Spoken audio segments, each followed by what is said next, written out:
Graça e paz, queridos! Sejam muito bem-vindos ao programa Restaurando Vidas. Hoje eu tenho um testemunho incrível para contar para você. Na verdade, um testemunho de muita superação. Você já viveu situações em que você achou que a sua vida tinha acabado? Você já passou por momentos em que você pensou, agora não tem mais esperança para mim, o que vai ser de mim? Se isso já aconteceu com você, ou se isso está acontecendo, esse programa será direcionado a você. Eu tenho certeza que o Senhor vai falar muito ao seu coração. Então, eu quero começar esse programa pedindo para você já curtir aqui esse canal, também já compartilhar com o máximo de pessoas possíveis, nos segue, porque assim, toda vez que eu fizer um vídeo novo, já vai chegar a notificação para você, tá bom? Então faz isso agora, ó. Vai lá no botãozinho, já coloca ativar o sininho, já coloca seguir esse canal, e eu tenho certeza que não só esse programa, mas muitos outros vão falar com você. Eu sou a pastora Thaís Fantin, e o maior objetivo desse programa é trazer luz a tudo aquilo que Deus faz e o quanto Deus transforma vidas e transforma pessoas. Hoje, para mim, é um dia muito especial. Eu estou aqui com a pessoa, uma das pessoas que eu mais amo na minha vida, aquela que me deu a vida, aquela que me gerou, aquela que eu tive o privilégio e tenho o privilégio de chamar de mãe. Amém, a minha super mãe, que é a minha heroína, é um espelho para mim. Eu sempre digo a ela que se eu fizer um pouquinho para os meus filhos do que ela foi para mim, se eu for um pouquinho para os meus filhos do que ela foi para mim, eu tenho certeza que eu vou ser uma excelente mãe, porque ela é um espelho. Minha mãe sempre foi uma super mãe e é até hoje. Mãe, avó, aquela sempre presente, faz questão de fazer almoço todo domingo, juntar a família toda. Mas ela tem um testemunho lindo. Na verdade, ela já esteve aqui uma vez com meu pai, contando o testemunho da conversão. Mas hoje eu pedi para ela vir para contar um testemunho de superação muito grande que ela teve na vida dela. Então, bem-vinda, minha mãe, a esse programa. Boa tarde, gente. Eu estou aqui, é um prazer estar de volta nesse lugar, podendo contar o meu testemunho. Eu sou a Maria Cândida, mãe da apóstola Thaís. Voltei para contar o meu testemunho, porque independente das circunstâncias que você está vivendo ou viveu, Deus tem jeito para a sua vida. Creia. E eu vou contar um pouco da minha história, não vou contar tudo, porque senão vai estender muito, mas um pouco vocês vão ficar sabendo história de superação, verdadeiramente o que eu fiz para poder superar um tempo difícil que nós estávamos vivendo. E eu estou aqui para contar para vocês. É isso aí, uma história de superação incrível, né? E não me faça chorar, Thaís. Vai ser difícil, hein? Hoje vai ser difícil de não chorar aqui, porque tem muita história linda. Na verdade, o programa anterior contou sobre a conversão, né? E se você também tiver curiosidade de saber como é que foi a nossa conversão, como é que foi a conversão com o meu pai, né? É só você voltar em alguns programas aí atrás, você vai ver o testemunho meu e do meu pai, da minha mãe, e vai entender um pouquinho essa história. Mas hoje, eu quero que ela conte um pouquinho sobre a vida dela, sobre a questão de como foi quando ela parou de trabalhar e como é que foi todo esse processo de se reinventar, né, mãe? Porque eu sei que ela parou de trabalhar quando eu nasci, mas ela vai contar tudo isso com riqueza de detalhes hoje para vocês. Então, primeiro eu quero contar algo que vou parar e depois vocês vão entender. Quando eu tinha 15 anos, a minha mãe me incentivou a fazer corte e costura. Eu nunca gostei de costura, nunca gostei. Só que naquele tempo, as mães achavam que tinha que aprender a costurar, porque um dia você vai casar, você vai precisar costurar uma roupa do seu marido, uma roupa dos seus filhos, você não vai saber costurar. Você precisa aprender a costurar. E eu fui fazer esse corte e costura com má vontade, minha mãe obrigando eu ir. Eu fiz esse corte e costura, com 15 anos eu me formei em corte e costura. Aí vamos parar por aí, lá na frente vocês vão entender o que aconteceu. Bom, eu me casei com 20 anos, o meu marido com 20 anos também, e eu trabalhava, ele também trabalhava, e era até engraçado, porque ele falava assim para mim, um dia a sorte do garoto vai mudar, um dia a sorte do garoto vai mudar. Ele trabalhava de vendas, e eu trabalhava numa imobiliária.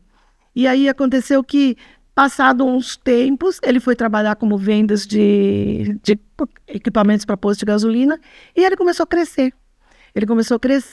E ele montou um posto de gasolina para ele. Passado um tempo, ele montou o segundo posto de gasolina. E aí ele já tinha comprado uma planta para montar o 3º posto de gasolina. Nessa época, a vaca ficou bem gorda, né? Ficou bem gorda. Eu, quando Estava muito bem financeiramente falando. Muito bem. Tinha 12 anos quando ele montou esse posto. Com 12 anos.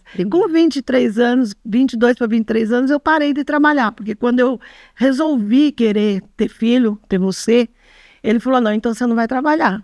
Você vai ficar em casa. Mesmo ele trabalhando de vendas, vendendo, ganhando o que ele ganhava, eu fiquei em casa. Ele cuidou da gente, sempre cuidou da casa. Eu lembro das Maria Chiquinha, super arrumadinhas, meninas. Eu cuidada por mamãe, graças a Deus. Eu tive esse privilégio de cuidar também. das minhas filhas. Ninguém cuidou. Fui eu que cuidei. Até eu tinha uma amiga que ela falava assim, suas filhas parece que estão sempre preparadas para sair, para passear. Porque elas estavam sempre arrumadinhas, sempre bonitinhas. Enfim, passado um tempo, eu tive ela, depois tive a Sheila, depois de 2 anos, depois de 6 anos eu tive a Daiane. E aí a gente começou a crescer na vida, graças a Deus, começamos a crescer. Só que aí veio algo que a gente não esperava. Com o tempo, a gente fazia o banco, era sempre banco, não tinha cartão, era tudo dinheiro ou cheque. E nos postos de gasolina, na época, nos postos entrava muito dinheiro. Muito dinheiro, era só... Não usava cartão. Não usava, era só cartão, talão de cheque, ou cheque. E aí era só dinheiro ou cheque? Ou cheque. Não existia cartão. E não existia. E eu morava, assim, a 2 quilômetros de um dos postos, a gente morava 2 quilômetros, muito perto. Então, era a nossa casa, aí no meio, assim, entre meio e minha casa era a escola que vocês estudavam, e depois era um dos postos de gasolina. E aí a gente começou a ser assaltado. Ele foi várias vezes assaltado no posto, várias vezes assaltado indo para o banco, até que uma certa vez eles foram pegar ele dentro de casa. Foi. A Sheila abriu o portão e pegaram e levaram ele. Foi a primeira vez que sequestraram ele. E aí foi muito difícil, porque eu achei que não iam devolver ele com vida. Foi um tempo difícil, mas quando ele passou por um posto policial que era perto do posto, eles já conheceram o carro dele, e aí já anunciaram o outro posto de gasolina, enfim. Acabaram largando ele. E aí eu resolvi mudar de lá. Porque você sempre falava, mãe, vamos sair daqui, eu não gosto desse lugar. E aí eu falei assim, vamos sair daqui porque se acontecer alguma coisa, agora eles descobriram a nossa casa. E se acontecer alguma coisa com as meninas, eu não Era uma casa de bairro. Era uma casa de bairro. Como era muito perto do posto, a gente ficava muito vulnerável. Muito vulnerável. E eu tinha muito medo. Eu falei, então vamos mudar. E aí a gente saiu e mudamos a 10 quilômetros do posto. Fomos para a Zona Norte, lá na freguesia, e fomos morar lá. Só que, ainda assim, eu ia fazer banco com ele e os bandidos perseguiam ele. E um dia estavam esperando ele no banco. É porque naquela época, quando pegava uma pessoa que ia para o banco, todos os dias, meu pai ia para o banco, todos os dias, justamente para poder depositar o dinheiro que entrava nos postos de gasolina. Exatamente. Era muito dinheiro, então pegava Era muito, tanto que a gente chegava no banco, a gente nem ficava na fila, a gente entrava direto para a sala do gerente. Só que ao mesmo tempo que entrava muito dinheiro, também tinha muita conta para pagar, né? Tinha. Os postos tinham carretas. Carretas que eram... Porque as pessoas acham, dono de posto de gasolina tem muito dinheiro. Tem dinheiro, mas não é tanto quanto ele sabe, porque a despesa é grande. Sim, tem muitas coisas. As carretas de combustível é cara. Então, assim, a gente chegou no banco, naquele dia minha cunhada que estava junto, e os caras já estavam esperando ele, fazia mais de 1 hora dentro do estacionamento do banco. E aí, quando ele parou com a caminhonete, 2 caras entrou, juntou os 2 no meio e foram, e lá fora já tinha outro carro esperando por ele. Aí levaram minha cunhada sequestraram de novo. Enfim, depois disso, ele ficou com medo e ele começou a andar com segurança. Mas ele não dava endereço para ninguém, de medo para ninguém. Então, o segurança levava ele só até metade do caminho e depois voltava. E eu levava vocês para a escola e ia para o banco com ele. E um dia, era um feriado prolongado, sexta, sábado e domingo, e a minha cunhada começou a trabalhar com ele, a tua tia começou a trabalhar com ele, e ela levava o dinheiro para casa, que era a nossa casa, que ela foi morar lá. Ela levava o dinheiro para lá. E nesse dia, nós pegamos a férias que era de manhã, da parte da manhã, e fomos para casa dela pegar o dinheiro para ir para o banco. E quando nós estacionamos, veio 2 caras de moto e apontaram o revólver para ele, deram uma coronhada nele, botaram ele dentro do carro, colocaram ele dentro do carro, e aí disse que iam levar ele de novo. Eu falei, gente, é dinheiro que vocês querem? Eu tirei a mochila e falei, toma, leva o dinheiro. mas solta ele. Aí soltaram ele, levaram o dinheiro. A sorte que pegaram nós entrando, que era um feriado prolongado, o dinheiro estava todo lá dentro. Eles não pegaram nós saindo, porque se pegasse nós saindo, tinha levado tudo. Mas eles pegaram nós entrando, não vou falar a quantidade, mas era muito dinheiro. E enfim, daquele dia para cá, ele abandonou os postos de gasolina. Ele entrou num processo de pânico. Ele não podia ver motoqueiro passando por Suava ele. frio. Ele suava frio e ele precisou fazer tratamento com psicólogo e ele ficava só dentro de casa, um medo de sair para dentro para fora. E ele entrou nesse processo de 3 anos dentro de casa. E nesses 3 anos, um homem que sempre foi ativo, um homem que sempre deu tudo para nós. E de repente ele se vê dentro de casa. Com 3 filhas, uma cachorrinha, que ele fala que eram 5 mulheres, né? 3 filhas, uma cachorrinha empregada, porque eu passei a ter vida de dondoca, não trabalhava mais, tinha empregada, então eu não fazia mais nada, minha vida era só carregar vocês para a escola, carregar vocês para inglês, para natação, para aula de jazz, essa era a minha vida, eu vivia para elas, era a minha vida. E ele ficou dentro de casa, e nesse processo dele ficar dentro de casa, ele começou a implicar com tudo. Você sabe disso também. Você sabe disso. Ele começou a implicar com tudo. E aí ele implicava com a empregada. Ele implicava com a cachorrinha, que a cachorrinha só dormia. A minha cachorra que ele cortava. E aí um dia eu saí. Quando nós chegamos, ele tinha tirado a porta do banheiro. Não foi? Tinha tirado a porta do banheiro. E eu falei, Beto, a porta estava no corredor. Eu falei, por que você tirou a porta do banheiro? Ele falou, vocês não fecham a porta, não precisa banheiro, não precisa porta. Depois ele teve o trabalho de colocar de novo. Ele tinha banheiro largar a porta aberta, dar um banho de porta aberta. Tinha. Ele falou, vocês não precisam de porta, então eu vou arrancar a porta. Então foi um processo, assim, muito difícil para mim, porque aí eu não entendi ainda, porque eu não era convertida, não entendia que Satanás ficava na mente da gente, e Satanás, hoje eu entendo que era Satanás, começou a colocar na minha mente que eu tinha que largar dele. E eu falei, vou largar dele. Nisso, você tinha ido para Inglaterra fazer intercâmbio. Sim. E faltava 15 dias para você voltar. E eu falei, eu vou esperar a Thaís voltar e vou largar dele, porque eu não aguento mais, não sei o quê. E aí a minha cunhada, a tua tia, chegou e me convidou para ir para a igreja. E eu fui para a igreja. E naquele dia, quando eu cheguei na igreja, ninguém me conhecia. Foi a primeira vez que você foi? Foi a primeira vez que eu fui, de lá na Zona Norte, foi para cá que eu vim. Para a Zona Norte. Na Raposo Tavares, a Igreja Plenitude de Deus, que você é pastora até hoje. Eu sou até hoje. Então foi aqui que Deus me trouxe. E quando eu cheguei lá, a nossa apóstola, ela estava louvando. E de repente ela parou. Eu sentei nas últimas fileiras, ninguém me conhecia. E de repente ela parou e ela falou assim, ei, você, e me apontou para mim. Eu falei, Ela falou, é. Ela falou, Deus está mandando dizer que o que Deus uniu, homem nenhum vai separar. Eu despenquei chorar, porque eu nunca tinha visto Deus falar comigo dessa maneira. E mesmo assim, eu cheguei em casa, decidida que eu ia largar dele. Eu cheguei em casa e falei para ele. Aí eu comecei a conversar com ele, porque já fazia 15 dias que eu não estava conversando. Aí eu contei para ele da igreja, e aí ele começou a ir para a igreja buscando a cura dele. Foi quando a gente se converteu. Só que nesse processo dele ficar 3 anos em casa, os postos vendiam uma carreta por dia. Ele passou a vender só 5.000 litros por dia. E os postos começou a cair, porque, como diz o ditado, que o boi só engorda com os olhos do dono.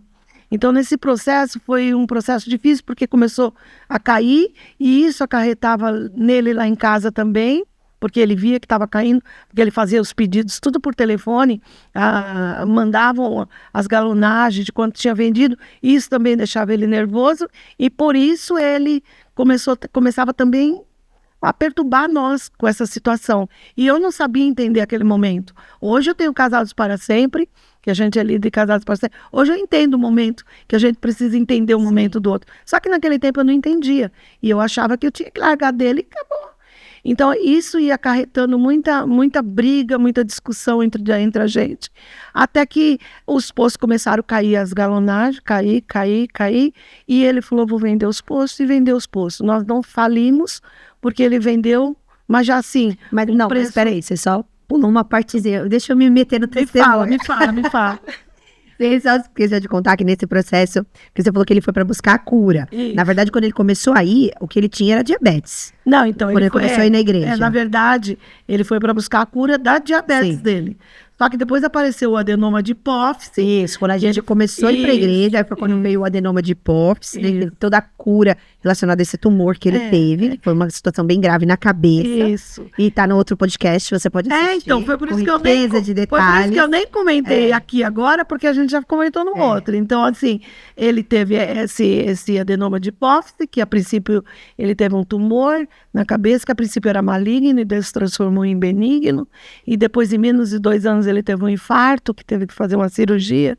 E assim foi essa situação. E depois de 6 anos que ele estava na igreja, ele foi curado da diabetes também. Foi Ele curado não da tem mais diabetes, que foi contado no outro. Por isso que Foi eu... curado da diabetes, foi curado do tumor. Foi. Meu pai é um milagre vivo, Foi. né? Isso Foi. aí aconteceu tudo quando eu tinha 19 anos de idade. Isso foi em 2000. Tudo isso aconteceu. Foi em 2001, foi em agosto de 2000 Isso. que eu fui para lá. E ele operou em janeiro de 2001, cabeça. E aí foi esse processo todo e a gente passando essa situação, ele vendeu o posto de gasolina e depois ele entrou em sociedade com o seu sogro, Foi. numa churrascaria. Foi. Ele entrou em sociedade com o seu sogro na churrascaria, passou um tempo lá, só que quando nós mudamos para Raposo, ficou muito longe e ele acabou vendendo para o seu sogro a parte dele. E aí ele resolveu simplesmente, quer saber, eu vou ser corretor. E foi tirar o Cresce e foi dar uma de vendedor de corretagem. E foi bom, mas só que até ele fazer a carteira de cliente, até ele captar as casas, foi um tempo difícil. Para quem tinha tanto dinheiro a hora que queria, saía, gastava à vontade, a gente já não podia mais ter Fazia isso, porque viagens internacionais, né? Os carros. Eu e minhas irmãs, todas ganharam carro com 18 anos, né? Então, os carros que vocês queriam, Escolhia que elas carro. podiam. Então, assim, para quem sempre teve, de repente se vê que o dinheiro está acabando. Porque os postos não foram vendidos pelo valor que eles deveria ser vendido. Porque é vendido por galonagem, pelo tanto de litro que você vende de combustíveis.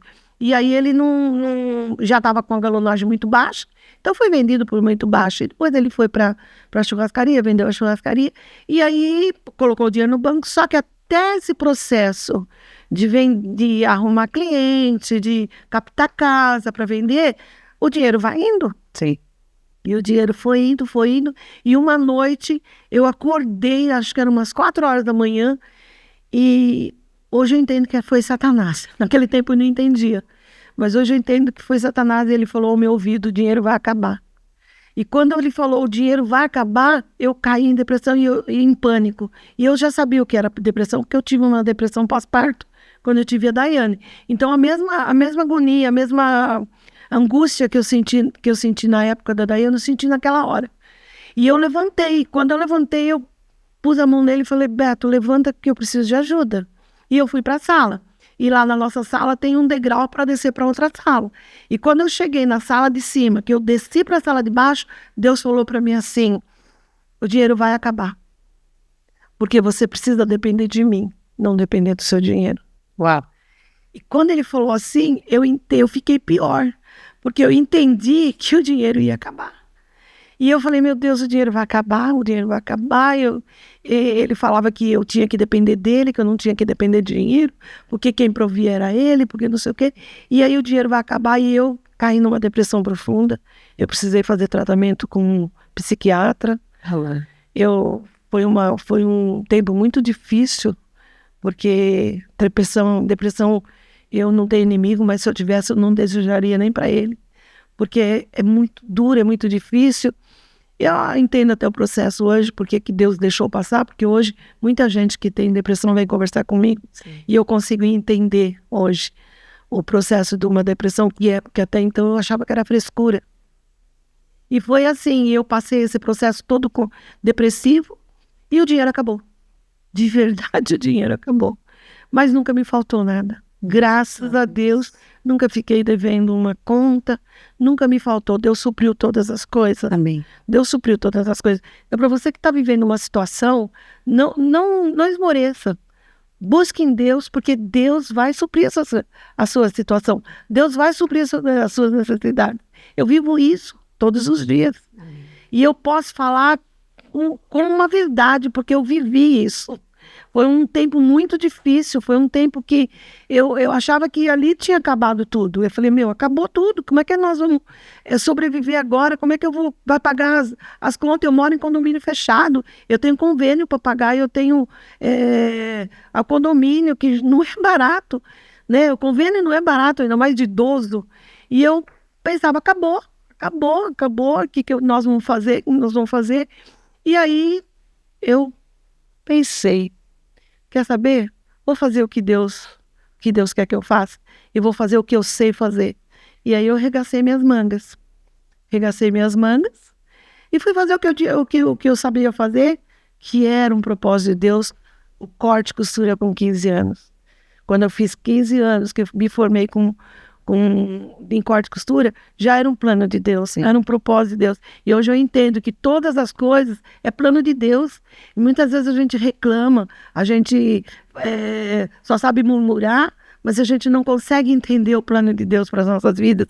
E eu entendia menos ainda, porque eu não era convertida. Hoje eu entendo que tudo que nós passamos é por um propósito de Deus. Hoje eu entendo isso. Sim. E aí eu arregacei minhas mangas. Foi difícil. Consegui. Eu comecei a trabalhar com o marido da minha filha, porque ele fazia o uniforme do colégio do pai dele, e eu comecei com ele, e aí um dia ele falou para mim assim, Cândida, pega os colégios que você conseguiu, para você, pode continuar aqui na confecção, mas eu não vou mais trabalhar com isso, eu vou me dedicar mais na igreja. E aí eu comecei a trabalhar, eu tinha conseguido 2 colégios enquanto eu estava com ele, porque eu fiquei pouco tempo, eu tinha conseguido 2 colégios enquanto eu estava com ele. E eu comecei a trabalhar com ele, foi indo, e um dia você chegou para mim e falou, mãe, por que você não amplia esse negócio? Você sabe mexer com isso, por que você não amplia? E eu falei assim, não, eu não sei mexer com computação. Para ampliar, você precisa mandar planilha, você precisa mandar orçamento, eu não sei fazer essas coisas.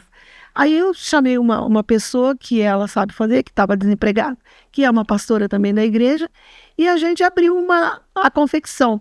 Foi uma luta conseguir colégio, porque nada é fácil, nada é muito fácil.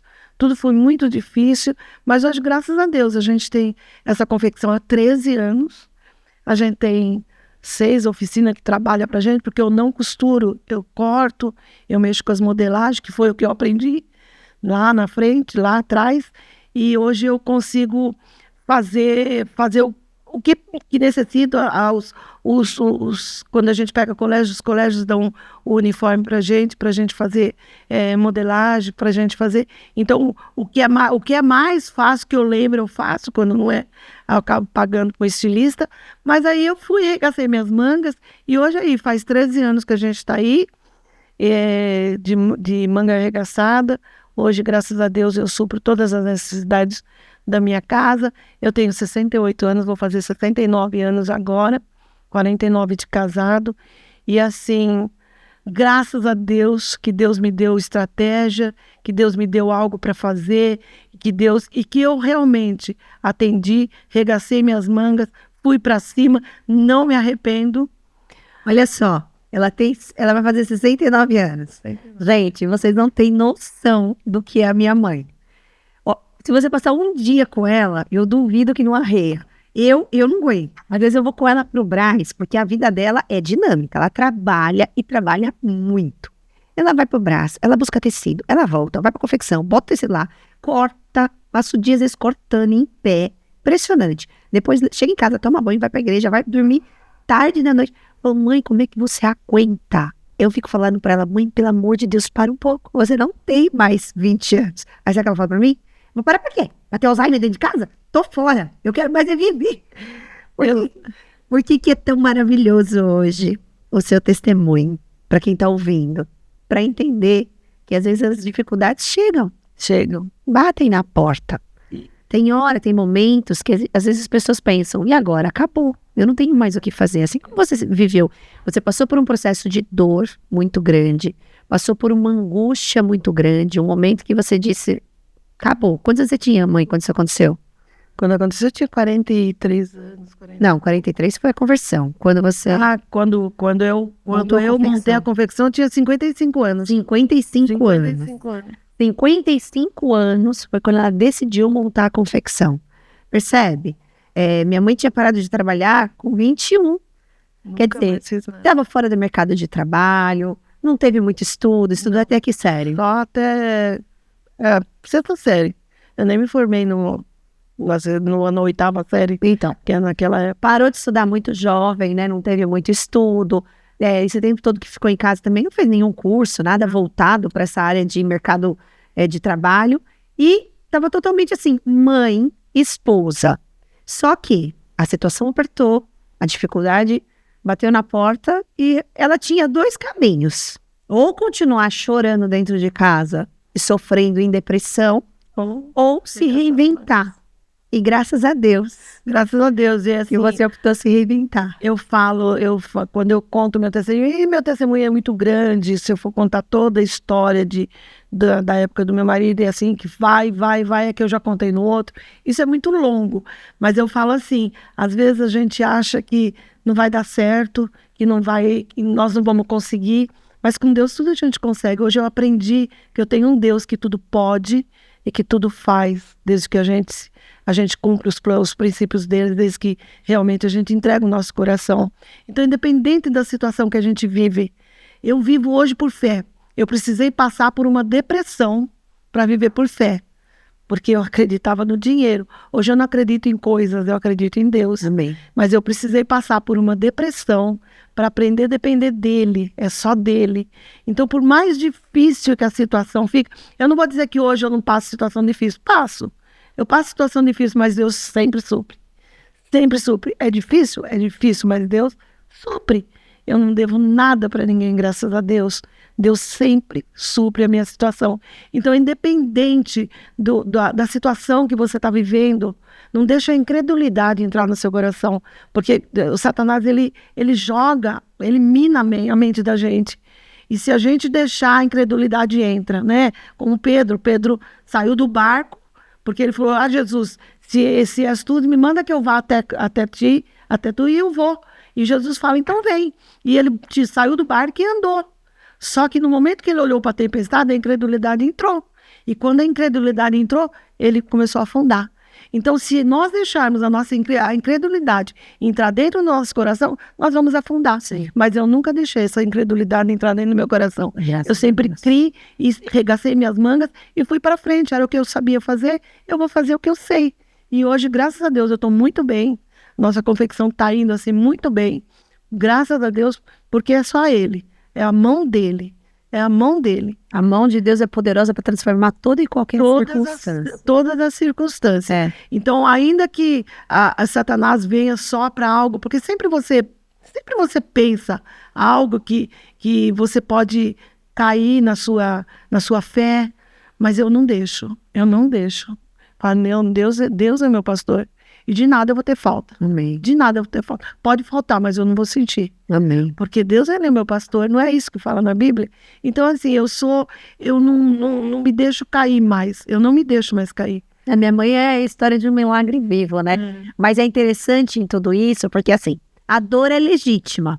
E você passou pelo processo da dor. Assim. É lógico, quando há perdas, quando há situações que fogem do controle, é normal a angústia, a dor, a tristeza, isso acontece com as pessoas e não tem como fugir disso. Perdeu, teve uma perca financeira grande, perdeu alguém que você ama, né? Perdeu alguma coisa na vida, é lógico que você vai sentir aquele processo, mas a gente tem sempre que ter em mente que isso tem que ter um prazo de começo, meio e fim. O que não pode é perpetuar pro resto da vida. Exatamente. E porque as pessoas às vezes passam uma vida em depressão, porque elas olham para o passado, sofrem com aquela perda, com aquela dor e não conseguem se reinventar. Na verdade, não conseguem recodificar aquilo, que é tão importante, né? A pessoa tem que olhar para trás, entender que aconteceu, que foi ruim, que foi motivo de tanta tristeza, angústia, dor, mas, ok, agora eu preciso levantar. Agora chega, é o tempo do luto que tem que acabar, né? São lutos, às vezes, que a gente vive na vida que tem que acabar, porque senão a pessoa morre junto. Exatamente. E quantas pessoas estão mais vivendo como se estivessem mortas, porque perderam sonhos, perderam os projetos, não tem mais vida, né? Então, o processo de quando a gente tinha, eu não fazia nada, que eu só era uma dondoca, hoje eu nem lembro disso, né? Porque não me faz falta. Não me faz falta. Então, eu nem lembro. Você é testemunha viva, eu não reclamei. Não, nossa, eu tinha isso, eu tinha aquilo, nossa, eu tinha carro zero, eu tinha isso. Nunca reclamei porque não me faz falta. Verdadeiramente não me faz falta isso. Então, para mim, eu graças a Deus, eu soube me levantar. Eu vejo tanta gente, muita gente que perde as coisas, perde as suas fortunas, sei lá, como a gente perdeu. E eu vejo que pessoas caem em depressão e acabam se matando por isso. Se matando por isso. E eu não sinto falta nenhuma disso. Eu não sinto. É que, na verdade, Deus te preencheu com outras coisas. E a sua vida é tão ocupada que você não tem nem tempo de pensar em nada. Não tenho tempo de pensar. Verdadeiramente, não tenho. Não tão tenho. Ocupada que é a sua vida. Corre pra lá, corre pra cá. Não tem nem tempo pra nada, né, mãe? Não tenho. Que nem agora. Pra vir pra cá, eu tive que ir lá em Calcaia do Alto. Foi. Fui lá entregar costura para uma oficina, voltei. Então eu não paro. Dirige, viu, gente? Eu assine para baixo. Olha, a vida dela vocês não têm noção, eu falo. E graças a Deus, porque... É modo turbo. Graças a Deus, porque eu cuidava da Beatriz quando tinha até 2 aninhos, cuidei um pouco da Gabi. E quando... Graças a Deus que... Eu falo que tudo é plano de Deus. Aconteceu e eu tive que arregaçar as mãos, porque senão eu podia estar com Alzheimer. E eu não quero ter Alzheimer de jeito nenhum. Né? Então, e uma das coisas que previne o Alzheimer é a mente atividade. Quanto mais atividade, menos risco dessas doenças degenerativas. E assim... Faz academia? Faço academia. Começou a fazer academia? Já faz 1 ano e pouco que eu faço. E é engraçado que quando chega assim, que eu fico em casa, assim, na época de dezembro, a gente fica 1 semana em casa. Ou feriado prolongado, eu sinto falta. É engraçado, eu sinto falta. Porque eu levanto e falo, o que eu vou fazer hoje? Eu sinto falta do serviço, eu sinto falta do trabalho. Não para. Ficar deitada no sofá, parar um pouco para ela é algo inimaginável. Não, eu não gosto, não. Eu gosto de estar sempre ativa, sempre fazendo algo, porque, não sei, foi assim que Deus me fez e é assim que eu vou continuar até o final da minha vida, se Deus quiser. Então, você que está ouvindo aí, para pensar. De repente, você está numa angústia, vivendo uma dor, vivendo um processo de luto. Tudo isso é legítimo, a dor faz parte, nós não somos super-homens, nem super-mulheres, nós não temos superpoderes, e tem momentos na vida que a gente sofre, que dói, as circunstâncias nos desestabilizam, seja por uma perda financeira, seja pela perda de uma pessoa amada, seja por um divórcio, às vezes, que também a vida muda completamente, mas a questão é, até quando você vai se permitir viver nessa dor? Olha para o alto. Olha para Jesus, peça socorro, mas pare para pensar também o que você pode fazer. Minha mãe foi buscar lá no arquivo de quando ela tinha 15 anos. Pensa, ela estava com 55. Ela buscou algo que ela tinha aprendido com 15. E ela falou, quer saber? Eu vou atrás de fazer o que eu sei fazer. Sei mexer um pouco com essa questão de molde, de costura, e vou atrás disso. Então, busca aí no seu arquivo, de repente, alguma coisa que você já fez, que você sabia, que você gostava, ou que não, e nem que gostava tanto assim, né, mãe? Porque não gostava muito. Nunca gostei. E hoje é o trabalho do dia a dia. E olha, é muito incrível, porque pelo fato dela saber isso, ela evita muito desperdício nas costuras. Exatamente. Acaba economizando muito pano, né? Isso faz com que ela tenha um melhor êxito. A gente tem 2 funcionárias, né? E a maioria, as coisas que é mais difícil para cortar, é sempre eu, porque senão desperdiça tecido. Porque você tem as técnicas. Porque eu sei como faz, posição de tecido, posição de molde. Porque eu aprendi lá com 15 anos, não era algo que eu queria. Mas você já tinha um curso. Mas mesmo assim, às vezes pode ser que tenham pessoas nos assistindo que não tenham curso. Mas quem disse que não pode fazer? Quem disse que não pode aprender uma habilidade nova, sabe? Uma vez, eu acho que eu já contei essa história pra você, mãe. Não sei se eu já te contei, mas eu vou te contar aqui porque eu também quero contar pras pessoas. Uma vez, nós fomos num barzinho. Na época nós não éramos convertidos, eu e o Reinaldo, a gente namorava ainda, não era nem casado. E foi aniversário do Diego. um amigo nosso, quando eu trabalhava no hotel. Lembra que eu trabalhava no hotel, no Ibis?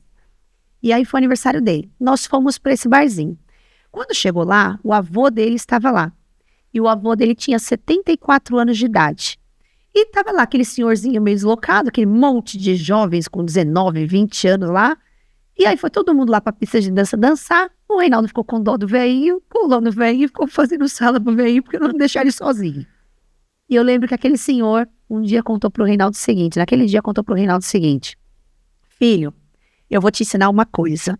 Nunca é tarde para começar. Aí ele começou a contar toda a vida dele. Falou que morava na Igreja Viana, que teve muito dinheiro. Ele falou, para você ter noção, eu cheguei a ter até avião. Eu tive muitas fazendas, eu tive muita coisa, muita coisa. E nesse processo, eu acabei perdendo tudo. Foi uma fase muito difícil da minha vida, minhas empresas quebraram, eu comecei a perder tudo. A única coisa que me sobrou foi um galpãozinho e um funcionário fiel que virou para mim e falou assim: eu estive com o senhor na sua melhor época, eu não vou te abandonar, eu tô junto. E ele era engenheiro, sei lá do que, agora eu não me recordo, algum tipo de engenheiro, e diz que ele, assim, deprimido, triste, no galpão fechado, o galpãozinho que tinha sobrado para ele, pegou aqueles flip chart da época, sabe aqueles negócios de flip chart? E começou a desenhar, pensando o que eu vou fazer da minha vida. Até que ele conseguiu desenhar uma máquina de fazer gelo. E aí ele falou assim pro Reinaldo, isso aconteceu quando eu tinha 54, 55, eu não me recordo muito bem a idade dele, mas era 54, 55 anos na minha vida, quando eu perdi tudo. E aí eu parei e pensei, o que uma pessoa que perdeu tudo nessa faixa etária, como é que vai recomeçar? Porque, tipo, a vida já passou já passou muito da vida, como é que eu vou recomeçar essa altura do campeonato?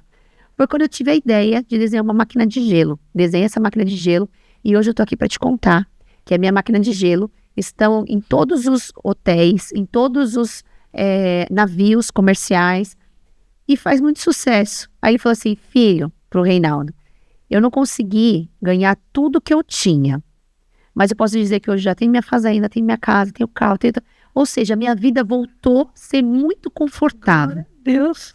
E eu tô aqui para te contar que nunca é tarde para recomeçar. Glória a Deus. Aconteça o que acontecer na sua vida, nunca pense que você não tem mais tempo. E agora eu lembrei dessa história. Olha que lindo, que história de superação. Porque é bem assim. Com 55 anos também. Com 54, 55 ele tinha. Então, 20 anos depois, ele tinha 74, ele era 54. Ele falou assim, 20 anos depois eu tô aqui contando essa história para você. Eu tô com a minha vida, não tenho tudo que eu tinha, mas eu tenho muitas coisas hoje. E eu tô bem. Não sei por quê? Porque decidiu se reinventar. Decidiu levantar, arregaçar as mangas, mas... Sim. Porque esse é o ponto, né? Porque muitas vezes a gente acha que tudo acabou, não dá mais, tô velho. Você não é velho, não. Velho é trapo, né? Velho é o diabo, que tem mais de 1000 anos. Eu sou nova. Muito mais de Deus foi nisso. Tem mais de 1000 anos. Então, assim, a gente precisa mesmo procurar o que fazer, porque ficar em casa, não leva a nada. De verdade. Na verdade, o modo do sofá é muito prejudicial. A pessoa ela envelhece muito mais. Exatamente. Ela vai ficando travada, porque assim, fora a mentalidade, né? vai travando a mente, vai travando a questão cognitiva, locomoção. Tem que se mexer. Tem que se mexer, isso é sério. Tem que se mexer no físico, tem que mexer a mente, tem que ter interação com as pessoas, vai pra rua, vai fazer as coisas. Gente, eu vou sair um pouco fora aqui, mas vou falar dar uma a Thaís um pouquinho. Meu Deus, o cara vai falar de mim agora. A Thaís, eu acho que eu contei no outro. A Thaís, quando nessa fase que eu tava brigada com ele, que eu queria me separar dele, ela tava na Inglaterra. E eu dizia para ela, eu vou esperar a Thaís voltar da Inglaterra e vou largar dele, que não sei o quê. Aí quando a Thaís voltou da Inglaterra, a maior decepção dela foi porque eu estava indo na igreja evangélica. Oi? Mãe, pelo amor de Deus, você não vai virar crente, né, mãe? Pelo amor de Deus. Eu também não me sentia crente, né? Eu gosto das músicas, eu falei. E hoje, ela é quem Deus quis que ela fosse. Conta por quê? Conta por quê, eu explico. Eu tinha uma amiga, na verdade não era minha amiga, era uma moça da minha sala, E ela era cristã, mas assim, ela não vivia o evangelho na essência. Ela era linguaruda, falava dos outros, enfim. E tinha um comportamento muito esquisito.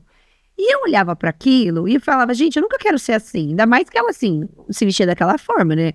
Saiolão, não se depilava.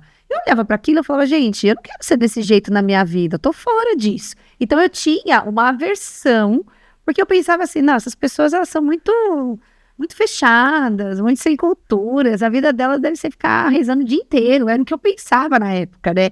Eu não sabia o que era viver com Deus dessa forma, se entregar para Deus e ter uma vida com Ele. Lembra que quando você me falou que estava indo na igreja de crente? Aí eu falei assim para você não vai poder usar, você vai ter que usar saia? Você não vai poder raspar o sovaco? Você lembra que eu falei isso? Eu lembro que nós fomos para uma chácara, que ia ter um batismo e nós fomos, e ela ligou para mim e falou assim, ô mãe, como é que tá você aí com essa crentaiada toda? Você lembra disso? Não lembro. Mãe, como é que você tá aí com essa crentaiada toda? E eu falei, nossa, Thaís, eles são normal.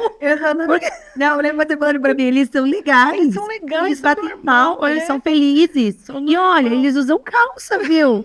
Você falando, eles usam brinco. E tipo assim, eu tô fora. Mas eu não queria me envolver. Até que veio tumor na cabeça do pai. Né? E é isso que eu puxei esse assunto exatamente para dizer isso. As coisas de Deus, elas não falham. As coisas de Deus, existe um propósito para todas as coisas. Depois disso veio o tumor na cabeça dele, e através desse tumor foi que a Thaís conheceu os nossos apóstolos, que era um pastor na época, e através desse tumor... na Coração Lourenço, mais na fé, né? E através... a família inteira para Jesus. Através desse tumor, a família toda foi para Jesus. Então, assim, mas por que então, se a gente já tinha aceitado Jesus, por que a gente teve que passar por esse processo dele na cirurgia, para poder passar? Porque a gente tem que crescer, né? Tudo a prova.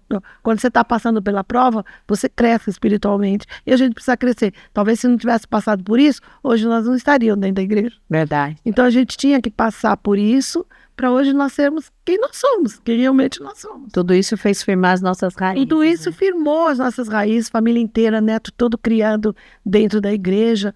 Então, assim, isso foi para o plano de Deus. Deus deixou ele passar esse processo, mas em nenhum momento Deus abandonou ele. Em nenhum momento Deus abandonou ele. Tanto não abandonou ele, que ele passou esse processo, depois fez cirurgia do coração, e depois ainda ele curou ele da diabetes. Foi. Então, Deus não abandonou ele.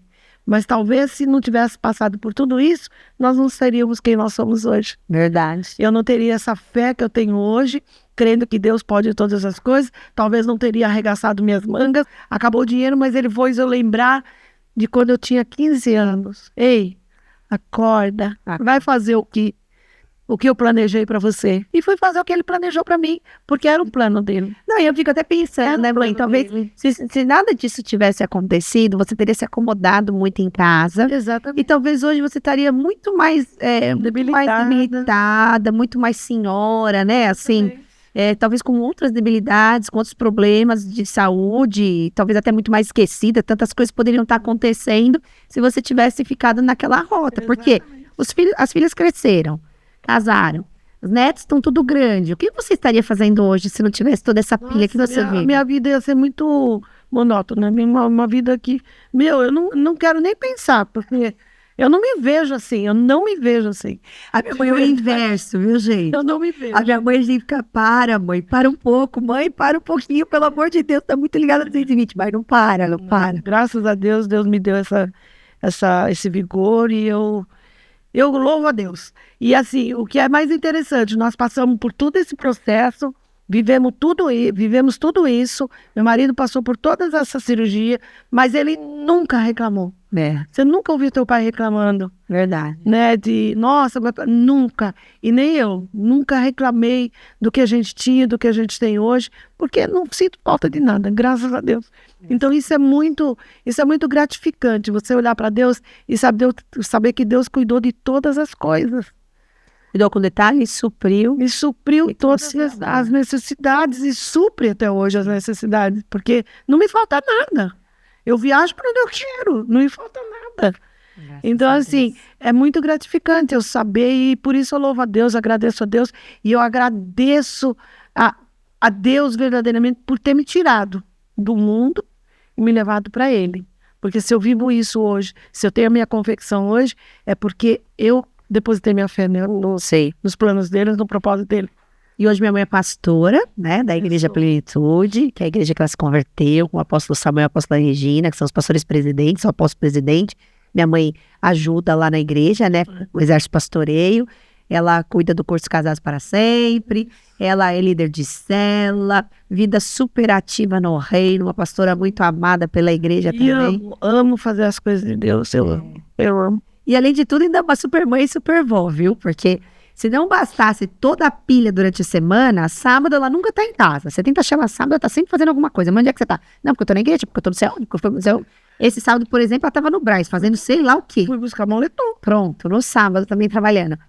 E aí no domingo, o que ela resolve fazer? Para todo mundo, domingo em família. Aí Vamos em 14, eu faço almoço para todo mundo com o maior prazer. E eu falo, se me tirar isso, eu morro. E pensa na comida deliciosa. Aí a gente vai pro culto, ministra a igreja. E quando eu volto, já tem uma comida maravilhosa na mesa que ela faz para todo mundo com o maior carinho. As crianças, e agora já estão, a maioria todos adolescentes, nossos filhos, é o domingo de família. Eles não querem marcar nada. E ficam muito bravos se algumas vezes perde a rota, né? Às vezes alguém vai para casa de alguém, acontece alguma situação, né? Aí eles ficam, não, porque o fulano não veio, porque é o domingo de família, tem que estar todo mundo junto. Né? Todo mundo junto, eles choram. O Pedro, quando era menorzinho, ele chorava. Eu não quero. Mas isso é muito importante, porque assim, vocês foram criados assim, na hora do almoço, o pai nunca estava junto. Ele estava trabalhando. Mas na hora da janta, a gente sempre sentava à mesa. Sempre. E a mesa é muito importante. Hoje em dia, as crianças, uma come no computador, outra come no quarto, outra come... nunca come junto. E a mesa é importante, é muito importante. Então, da mesma maneira que eu criei vocês estão criando os filhos de vocês. Sim. Estão criando os filhos deles e hoje sente falta. Eles acham que tem que ter o domingo da família. Sim. Porque eles querem estar juntos. E é sempre na mesa, todo mundo junto. Todo mundo. E isso é muito importante. Para a educação, porque a mesa é onde tem comunhão, a mesa é onde você tem um relacionamento com a sua família, a mesa é onde você fala, né? Você conversa, você conta as suas histórias. A mesa é importante. Com certeza. E isso, assim, eu louvo a Deus, porque mesmo sem saber, sem conhecer a Deus, eu criei vocês assim. Entendeu? Muitos princípios, muitos valores. Eu sempre digo que, embora nós não fomos criados nem da igreja, nós somos criados com coisas muito especiais, né? Com princípios, valores, coisas que vocês sempre martelaram muito na nossa mente. Não pode mentir, não pode prejudicar os outros, tem que ser bonzinho, tem que ser educado. Lembra quantas vezes a gente ouvia esse tipo de coisa? Exatamente. E quanto vocês sempre nos orientaram. E da mesma maneira, hoje vocês são todos convertidos, graças a Deus, mas tenho certeza que se não fosse, vocês criariam seus filhos assim. Porque é um legado que a gente deixa, né? É um legado. Aprendemos. Isso. Muito obrigada de ter vindo nesse programa maravilhoso. Para mim é um privilégio ser a sua filha. Eu sou muito feliz por isso, mãe. Eu muito feliz de verdade. Eu sou muito feliz de ter sua mãe. Eu agradeço muito a Deus. Eu vejo tantas coisas como pastora, às vezes eu escuto tanta gente contar tanta coisa. E eu sempre olho para minha casa e falo assim, Deus, obrigada. Porque o Senhor me deu um pai e uma mãe maravilhoso. Porque o Senhor teve misericórdia de mim, me deu boas irmãs. E eu tive um bom fundamento dentro de casa. Eu sempre digo que para eu olhar Deus como pai, para eu ter essa referência de Deus como família. Porque às vezes as pessoas têm dificuldade de pedir coisas para Deus por conta da figura do pai, né?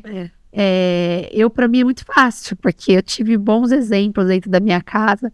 Eu, graças a Deus, sempre fui muito mimada, primeira filha, desejada por 3 anos, então muito paparicada, inclusive. Eu louvo a Deus pela sua vida, obrigada por continuar sendo essa mãezona, e mesmo a gente tudo grande, toda hora liga, mãe, ela tá sempre pronta para socorrer, socorre os netos. É um charme, os netos é assim, preciso fazer uma maquete, porque essa parte manual, 0, pensa eu com os meus muito lindos, né? Muito lindo, vou fazer um muito lindo. Aí ela fazia, meu Deus, era uma catástrofe. Muito lindo, é porque minha mãe faz de tudo, minha mãe faz pintura, minha mãe faz crochê, minha mãe faz tricô, minha mãe faz artesanato, minha mãe faz tudo que você imaginar, bijuteria, tudo que você imaginar ela faz. E assim, era por fase. Agora eu vou fazer bijuteria, aí fazer um monte de bijuteria. Não, agora eu vou fazer pintura. E a gente vivia nessas ondas dela, né? Na época era tudo novinha, né? Cada hora fazendo uma coisa. Fazia pra nós, não? Sim, não pra vender, mas pra ela, né? Aí teve uma época que ela decidiu fazer umas bijuterias. E eu pirando com aquilo, achando aquilo o máximo e tentava fazer. Aí teve um dia que eu sentei do lado dela e falei, não, mãe, hoje eu vou fazer um muito lindo. Vou fazer um muito lindo, mãe. Quando eu terminei, até eu olhei e pensei, meu, que porcaria que eu fiz. Porque ficou muito bem o negócio, ficou muito bem. Minha habilidade manual é zero. Então as crianças, quando vêm com esse negócio de precisar fazer uma maquete para a escola, precisa fazer um trabalho que requer, assim, habilidade, adivinha? Ele já fala assim, ô mãe, eu vou ligar pra avó e ver quando que a avó vem me ajudar, porque sobra tudo pra avó. Essas maquetes é sempre a avó que socorre, porque eles sabem que a mãe aqui não tem habilidade pra isso não, né? Mas a avó gasta horas lá, e põe o telhado, e faz o riozinho, e pega o papel que ele... Ai, gente, olha, minha mãe é um espetáculo.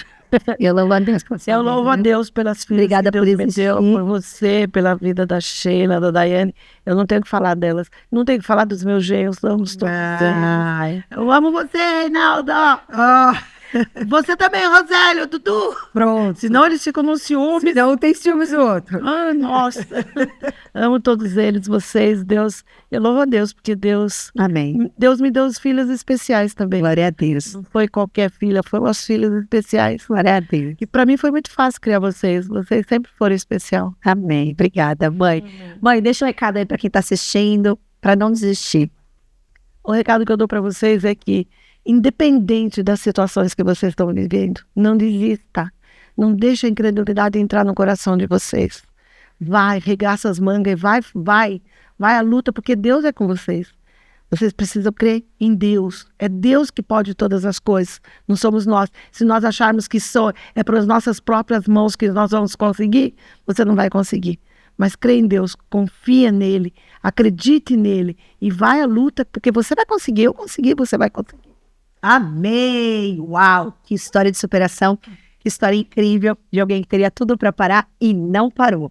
Porque Deus a alcançou e principalmente porque ela também decidiu viver de uma forma diferente. Ela botou na cabeça que ela precisava se superar, que ela precisava vencer aquela dor, aquela luta e graças a Deus venceu. Então essa mensagem também é para você. Não desista. Vamos terminar esse programa orando? Vamos? Faça essa oração, então, para quem está nos assistindo, para que o Senhor possa alcançar essas vidas. Senhor, meu Deus e meu Pai, eu apresento as nossas vidas nas suas mãos, Senhor.